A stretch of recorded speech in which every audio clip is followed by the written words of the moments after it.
পৃথিবীতে 100%-এর মধ্যে 90% লোক ব্যবসা করে ফেল হয়। তার কারণ হচ্ছে তারা মারাত্মক ভুল করে থাকে। আর সেই ভুলের মধ্যে 5টা কারণ আমি বলবো, যা হচ্ছে নতুন ব্যবসায়ীদের জন্য 5টি মারাত্মক ভুল। প্রথম নাম্বার, ভুল জায়গায় ভুল ব্যবসা বেছে নেওয়া। ভুল জায়গায় ভুল ব্যবসা বেছে নেওয়া। আপনি যদি আপনার ব্যবসাকে ভুল জায়গায় বা যেখানে ব্যবসাটা করা ঠিক হয়নি আপনি সেই জায়গায় ব্যবসা করে বসে আছেন, তাহলে আপনি কিন্তু ব্যবসা করতে পারবেন না। তার কারণ হচ্ছে যে ব্যবসাটা শহরে করা যায় বা শহরে যে ব্যবসাটা ভালো চলবে, সেই ব্যবসাটা যদি আপনি গ্রামে করেন তাহলে সে ব্যবসা ভালো চলবে না। আবার যে ব্যবসা গ্রামে ভালো চলবে, সেই ব্যবসাটা যদি আপনি গিয়ে শহরে করেন সেই ব্যবসাও কিন্তু ভালো চলবে না। এই জন্য সঠিক জায়গায় সঠিক ব্যবসা নির্ধারণ করা অবশ্যই প্রয়োজন। ওই জন্য আপনি যদি কোনো ব্যবসা শুরু করতে চান, তবে সবার আগে কোন জায়গায় কোন ব্যবসা করছেন, সেখানকার চাহিদা কেমন আছে, সেই ব্যবসাটা সেখানে আদৌ চলবে কি না সেটা ভালো করে যাচাই করে নেবেন। নয়তো আপনার ব্যবসা কিন্তু চালানো খুব দায়কর হয়ে দাঁড়াবে বা কঠিন হয়ে দাঁড়াবে। আর দ্বিতীয় নম্বর যেটা হচ্ছে প্রয়োজনের বেশি পুঁজি ব্যয় করা। প্রয়োজনের বেশি পুঁজি ব্যয় করা। আপনি কোনো ব্যবসায় যদি লাগেন, প্রথম চান্সে আপনার কাছে যখন আপনি লোন করে হোক বা আপনার কাছে জমানো টাকা যদি মনে করুন 10,000 টাকা আছে, সেই 10,000 টাকাই যে আপনার ব্যবসায় লাগিয়ে দিতে হবে তা নয়। প্রথম চান্সে ছোট করে ব্যবসা করুন। প্রথম চান্সে যে আপনি যদি কোনো রুম নিয়ে থাকেন বা কোনো জায়গা নিয়ে থাকেন বা কোনো একটা দোকান নিয়ে থাকেন, যেটা খুব সুন্দর করে প্রথম চান্সেই যে সাজাতে হবে তা কিন্তু নয়। আগে যতটা কম সম্ভব ব্যবসায় লাগান। যে ব্যবসাটা করতে গেলে আপনার ছোট্ট মেশিন দিয়ে সম্ভব, অথচ আপনি বড় একটা মেশিন নিচ্ছেন, এই ভুল করবেন না। প্রথম চান্সে ছোট থেকে শুরু করুন। প্রথমেই বড়ভাবে বা বড় স্বপ্ন বা বড় জায়গায় আপনি বা বড় যে আপনি আজকেই এত টাকা ইনভেস্ট করবেন বা কালকেই কিন্তু আপনি কিন্তু টাকা তুলতে পারবেন না। যার কারণে যখন ব্যয় করবেন খুব ভেবেচিন্তে, যেখানটায় যতটুকু করার দরকার ঠিক ততটুকু, প্রয়োজনের বেশি একটুও না। যেটা না কিনলে চলে যায় সেটা কেনার দরকার নেই। যদি মনে করুন যে এখানে একটা বোর্ড আছে, একটা বোর্ডে চলে যাবে, তো একটা বোর্ডই থাক, ওখানে দুটো বোর্ড লাগানোর কোনো দরকার নেই। যদি মনে করুন এখানে একটা ফ্যান লাগানো আছে, একটা ফ্যানে চলে যাবে, একটা ফ্যানই থাক, দুটো লাগানোর দরকার নেই। আপনার যদি ক্লায়েন্ট নেওয়ার দরকার হয় তবেই নিন। যদি মনে করুন আপনার কি বেসে ব্যবসা করছেন, সেই ব্যবসাটা যদি আপনার ক্লায়েন্ট বা আপনার সহযোগী কারোর যদি দরকার না হয়, প্রথম চান্সে যদি আপনি একাই পারেন তাহলে একাই লাগুন। তার কারণ হচ্ছে ব্যবসাটা আগে শুরু করুন। ব্যবসা যখন আস্তে আস্তে গ্রোথ করবে, তারপরে আপনি আস্তে আস্তে সেই ব্যবসার পরিবেশ আস্তে আস্তে ডেভেলপ করুন। প্রথম চান্সে যদি আপনি একগাদা বা খুব বেশি পরিমাণে বা সব পুঁজি যদি লাগিয়ে দেন, পরেক্ষণে যদি আপনার যে মূল টাকাটা আপনার কিন্তু পড়ে থাকবে, লাভের টাকায় কিন্তু আপনাকে আবার লাগাতে হবে। লাস্টে যদি আবার কিছু র মেটেরিয়াল লাগে বা কোনো কিছু লাগে, সেটা কিন্তু আপনার সেটা জোগানো কিন্তু দায়কর হবে। কিংবা আপনি যদি সেই ব্যবসাটায় দাঁড়াতে না যান, আপনার ব্যবসা কিন্তু অনেকটা বড় ধস নামবে, যেটা আপনাকে সামলানো খুব মুশকিল হয়ে যাবে। 3 নম্বর, আবেগে পড়ে ব্যবসায় লেগে সময় না দেয়া। 3 নম্বর হচ্ছে আবেগে পড়ে ব্যবসায় লেগে সময় না দেয়া। আপনি হয়তো মনে মনে স্থির করে নিয়েছেন যে আমি ব্যবসায় লাগবো, আমি ব্যবসা করা খুব প্রয়োজন, ব্যবসা লেগে আমি প্রচুর বড় লোক হব। এই কথাটা মনের মধ্যে নিয়ে আপনি হয়তো ফোনে বা কোনো জায়গায় হয়তো সার্চ করলেন যে কি ভালো ব্যবসা করা যায়, বা একে তাকে দেখলেন, বা নিজের মন থেকেই একটা ব্যবসা স্থির করলেন, যে ব্যবসাটায় আপনি লেগে গেলেন আবেগে পড়ে। অথচ লাগার পরে আপনি যখন ব্যবসাটায় লাগছেন, তখন কিন্তু আপনার মধ্যে খুব কৌতূহল যে আমি ব্যবসাটা করছি খুব ভালো, নতুন জায়গায় ডেকোরেশন করছি, নতুন মেশিন কিনছি, নতুন মার্কেটিং করছি, নতুন মার্কেটে যাচ্ছি, ঠিক আছে, নতুন লোকের সাথে কথা বলছি। প্রথম প্রথম যদি খুব ভালো লাগে, মনে করছে না খুবই তো ভালো, তারপরে দিনের পর দিন আপনি গাফিলতি করছেন। ঠিক আছে, যে কাজটা আপনি প্রথম চান্সে 12 ঘন্টায় করছিলেন, সেইটা দেখা গেল কালকে তো 12 ঘন্টা করেছি, আজকে একটু 8 ঘন্টা করে নিই। নয়, আপনি যদি প্রথম চান্সেই যদি গাফিলতি করেন, বা আপনি প্রথম চান্সেই যদি ব্যবসায় লেগে সময়টাকে যদি মনে করেন যে কম দেব, তাহলে কিন্তু আপনার ব্যবসা কিন্তু ভবিষ্যতের জন্য দাঁড়াতে পারবেন না। ব্যবসাকে দাঁড়াতে হলে যদি প্রথম চান্সে যদি আপনি 4 ঘন্টা কাজ করেন, তবে দ্বিতীয় দিন আপনি 5 ঘন্টা কাজ করেন, দ্বিতীয় দিন যদি 5 ঘন্টা কাজ করেন, তাহলে চতুর্থ দিন 6 ঘন্টা কাজ করেন। আপনার সময় কাজের মধ্যে দিন। আপনি যত ব্যবসাতে টাইম দেবেন, আপনার ব্যবসা তত বেশি গ্রোথ হবে। আপনি একটা কথা মনে রাখবেন, 8 ঘন্টায় এমন দিন আসবে যেটা হচ্ছে আপনি 8 ঘন্টায় 48 ঘন্টা কাজ করবেন। কিভাবে?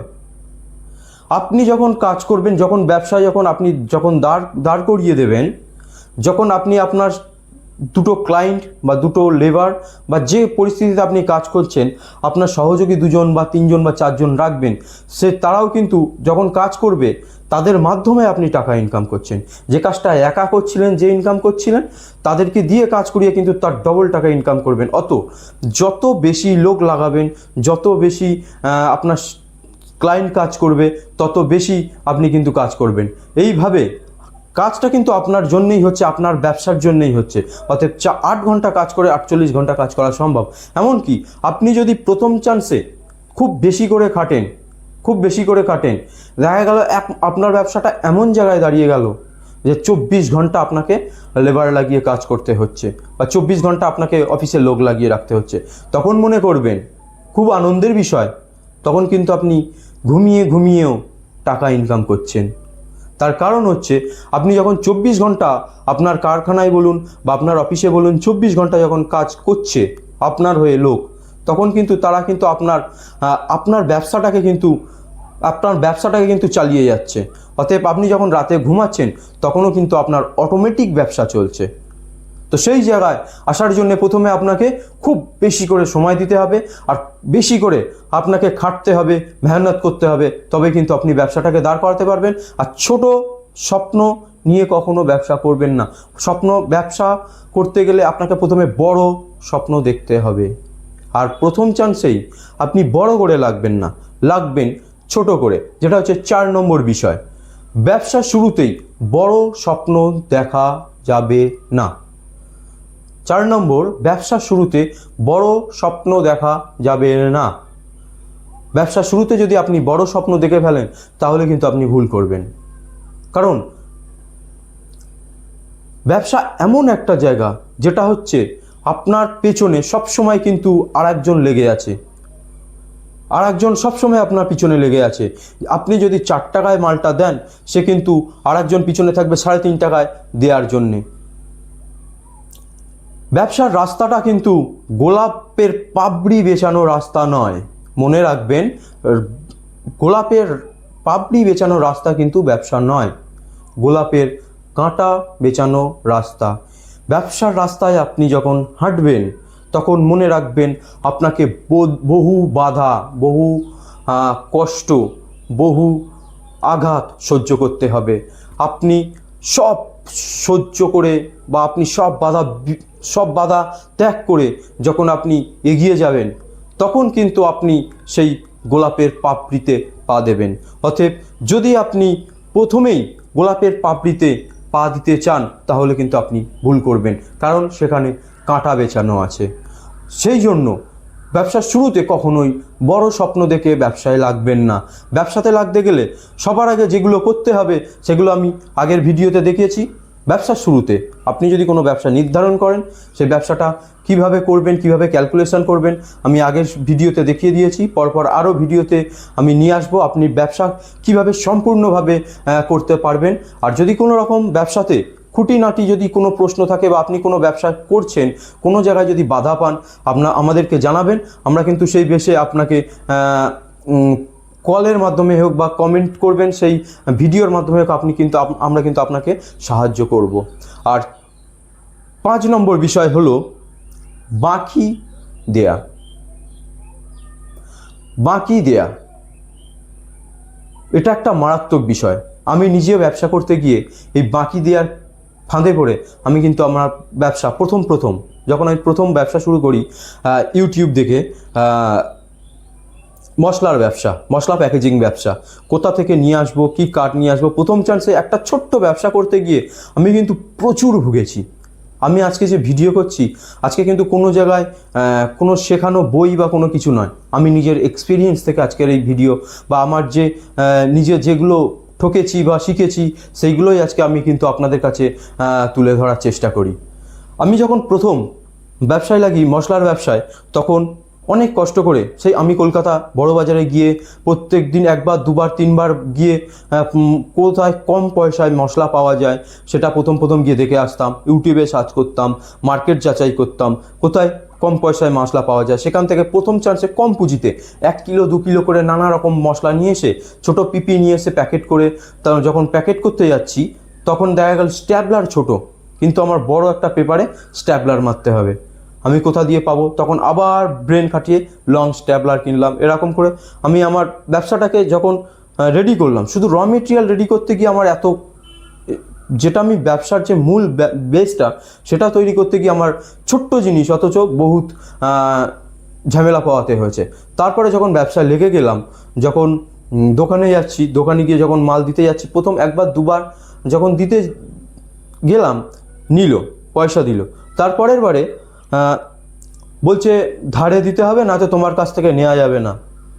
না, ধারে নেবো না, প্রথম তো ব্যবসায় লাগছি, প্রথম একটু কম, আমি তো কম করে নিচ্ছি, আপনি ক্যাশটা দিন, ব্যবসা দাঁড়িয়ে যাক, তারপরে দেখা যাবে। না, আপনার দেওয়ার দরকার নেই, আপনার মতো আরও লোক আছে। এরকম ধরনের কথাবার্তা আপনাকে শুনতে হবে। আপনি যখন ব্যবসা করতে লাগবেন, বিভিন্ন লোকের কাছে আপনি যখন যাবেন, আমি শুধু মশলার ব্যবসা করছি, আপনি হয়তো অন্য ব্যবসা করবেন, অন্য টাইপের লোকের কাছে যাবেন, মনে রাখবেন বিভিন্ন লোকের কাছে যখন যাবেন বিভিন্ন ধরনের কথা বলবে, কিন্তু আপনি যখন বিজনেসম্যান হতে চান তখন আপনাকে মাথা ঠান্ডা রাখতে হবে, এটা কিন্তু একটা বড় বিষয়। আর কথা খুব শান্তভাবে বলতে হবে। তারা যদি না বলে সেটাকে কিভাবে না বলতে হবে আমি পরে ভিডিওতে জানাবো, কিন্তু না শোনার প্র্যাকটিস করতে হবে। আপনি যদি 100 জনকে আপনার যে ব্যবসার পণ্যটা প্রপোজ করেন, কিন্তু 90 জন আপনাকে না বলতে পারে, যে 10 জন হ্যাঁ বলবে সেই 10 জনকে নিয়েই আপনার ব্যবসা হবে। না শুনতে আপনার 1000 জনকে যদি বলেন, যদি আমি শতাংশ যদি 100 জনের মধ্যে 90 জন যদি না বলে, তার মানে 1000 জনের 900 জন আপনাকে কিন্তু না বলবে। ওই 100 জনকে নিয়ে 900 জন যদি না বলে, ওই 100 জনকে নিয়ে আপনার ব্যবসা কিন্তু বড় দাঁড়িয়ে যাবে। ঠিক এইভাবে আপনি না বলতে বা না শুনতে শেখা আপনাকে প্র্যাকটিস করতে হবে, যেটা হচ্ছে আমার নিজস্ব অভিজ্ঞতা। আমি এরকম টুকিটাকি প্রচুর ব্যবসা করেছি, করতে ঠকেছি। ইউটিউবে দেখে মেশিন কিনতে গেছি, মেশিন সেখানেও নানা রকম, সেগুলো আরও পরের ভিডিওতে আমি ডিসকাস করব, যে কীভাবে আমাকে ঠকানোর চেষ্টা করা হচ্ছিল বা কি। আমি যার জন্যে ভিডিওর প্রথমেই আমরা বলেছি যে আমি এইভাবে কোনো দিন ভিডিও করব না যে আমার ভিডিওর মাধ্যমে কোনো মেশিন বা কোনো কিছু বিক্রি করা হয়। আমি যেগুলো বলার চেষ্টা করলাম, যেটা হচ্ছে ব্যবসা শুরুতে 5টা ভুল, মারাত্মক ভুল, যেগুলো হচ্ছে 1 নম্বর, ভুল জায়গায় ভুল ব্যবসা বেছে নেওয়া। আপনি সবসময় ব্যবসা করবেন খুব ভেবেচিন্তে, জায়গাটা স্থির করবেন। আর প্রয়োজনে 2 নম্বর হচ্ছে প্রয়োজনের বেশি পুঁজি ব্যয় না করা। আর 3 নম্বর হচ্ছে আগে পড়ে ব্যবসা করে সময় না দেওয়া। 4 নম্বর হচ্ছে ব্যবসার শুরুতেই বড় স্বপ্ন দেখা। আর 5 নম্বর হচ্ছে বাকি দেয়া বা ধার দেয়া। এই 5টা বিষয় আপনি যদি মনে রাখেন, তাহলে এই ভুলগুলো যদি না করেন, তাহলে আপনার ব্যবসা কিন্তু সুন্দরভাবে এগিয়ে যাবে। আর তার মধ্যখানেও যদি কোনো রকম সমস্যা আছে আমাদেরকে বলবেন, আমরা সাহায্য করব আপনাকে এগিয়ে যেতে। আমার একমাত্র ইচ্ছা বা আমার একমাত্র স্বপ্ন হচ্ছে আমার ওয়েস্ট বেঙ্গল, আমার টোটাল ওয়েস্ট বেঙ্গল বা আমার বাংলা, যদি আমার বাংলাদেশ থেকে কোনো বন্ধুরা দেখেন, আমার টোটাল চিন্তা ভাবনাটা হচ্ছে পুরো বাংলা ভাষা বা বাংলাভাষী টোটালটাই যেন ব্যবসায় স্থির থাকে, ব্যবসা তাদের যেন কেরিয়ার হয়, কারুর চাকরানি যেন না করতে হয়, কারুর আন্ডারে যেন কারুর না কাজ করতে হয়। মালিক যেন সে নিজে হয়, মালিক যেন সে না বানায়, এটাই আমার ইচ্ছা। নমস্কার। আমার চ্যানেলটিকে সাবস্ক্রাইব যদি না করেন, সাবস্ক্রাইব করতে কিন্তু ভুলবেন না।